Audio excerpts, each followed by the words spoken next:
In the previous one, we discussed about previous video, number 33, we discussed about the Indian economy, industry infrastructure and services. Right now, we are going to look at previous year questions with explanation. So, which of the following is or are the main objective of the minimum support price for agricultural produce? That's also part of Indian economy, but coming up questions will be only on industry one. So to encourage the private sector to participate in the procurement of food grains, to ensure a remunerative price for farmers' produce, so MSP, minimum support price, it is for remunerative price for the farmers' produce, encourage the private sector to participate in the procurement of food grains. Private sector से क्या मतलब है? तो ये तो definitely नहीं है. To keep the food grain prices low for the urban poor. No, that is never the thing. It's just that कि उनको उनके प्रोड्यूस का अच्छा दाम मिले, बस यही होता है. Remunerative price for the farmers produce. B looks like a very good answer, and that is stabilize the food grain production at a high level. Definitely B is the right answer. Question checks the fundamental farmer-centric objective of the MSP. The primary goal of the MSP is to provide a guaranteed floor price to farmers. So minimum support price is a floor price, correct? Protecting them from market price crashes and ensuring a reasonable return, remunerative price, on the investment and labor. While the other options lead to food policy, they are secondary effects or the objectives of other schemes like PDS. The main reason for the growth of the service sector in India is main reason for the growth of the service sector in India is globalization, liberalization, infrastructure development, rapid industrial growth. Main reason for the growth of the service sector in India. Main reason for the growth of the service sector in India is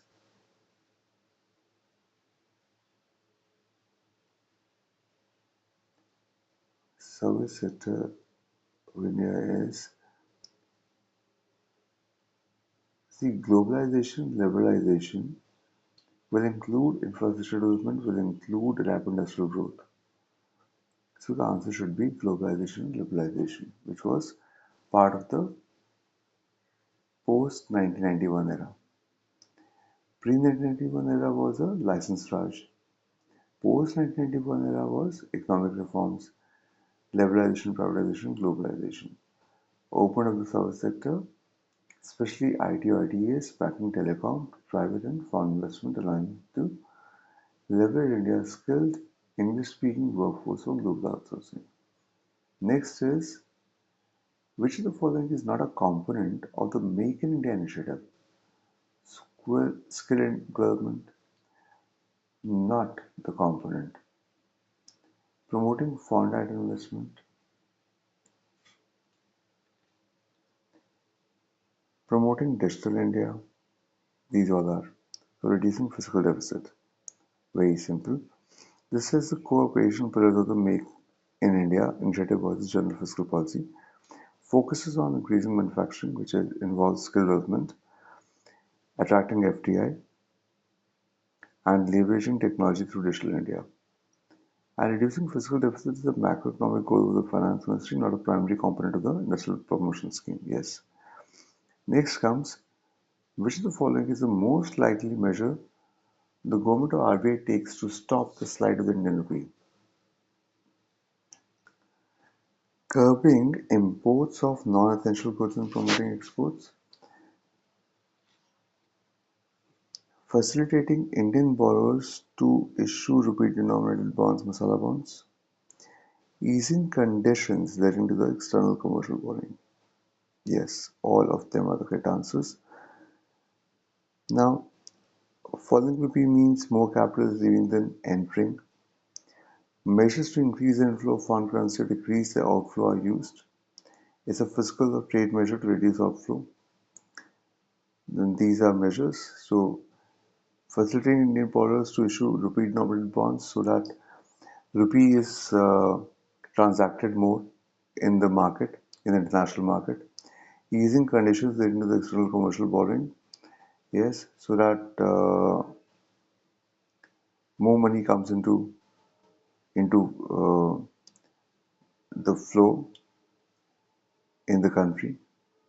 Okay, so term strategic disinvestment, we started it very carefully in the previous topic. So strategic disinvestment often appears in the news. What is its main objective? Selling a minority stake? No. Selling a majority stake along with transfer of management control? Yes. Modernizing the PSU makes no sense. C makes no sense. Selling a majority stake to another PSU? No, not at all. Disinvestment हो रही है ना. So root cause, precise definition, correct. Sale of a substantial portion of the government's shareholding in a PSU, more than 50%, what we studied, if you remember, accompanied by the transfer of management control to a private strategic partner. The goal is to enhance efficiency through private management. Done. Public-private partnership model generally involves risk sharing between public and private sectors. Yes. Transfer of management control to the private sector. Yes. Long-term contractual agreements. Long-term contractual. Yes. 123. Done. So the question is, this is the core definition. PPAs are long-term contracts, risk, private sector's operational management expertise. Very simple one.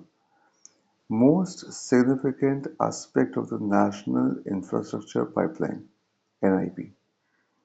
Again, we discussed this in detail about NIP, National Infrastructure Pipeline.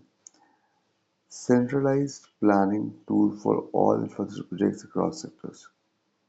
Ensures balanced regional development across all states. Projected investment plan for infrastructure projects for the next 5 years. First ever exercise to create an all-inclusive list of infrastructure projects. That's correct. First ever. Most significant aspect. Others are correct, but most significant is the first ever exercise. So, question, there's a novelty and scope of the NIP launched in 2019. C is factually correct. C, investment plan for infrastructure projects for the next 5 years. The most influential factor is that NIP was the first ever attempt by the government to create a comprehensive, integrated, and all-inclusive list of viable infrastructure projects across centers, states, and the private sector, spanning all major sectors for a 5-year period. That is what it is. Okay. So that is it. We have covered all the questions. Thank you.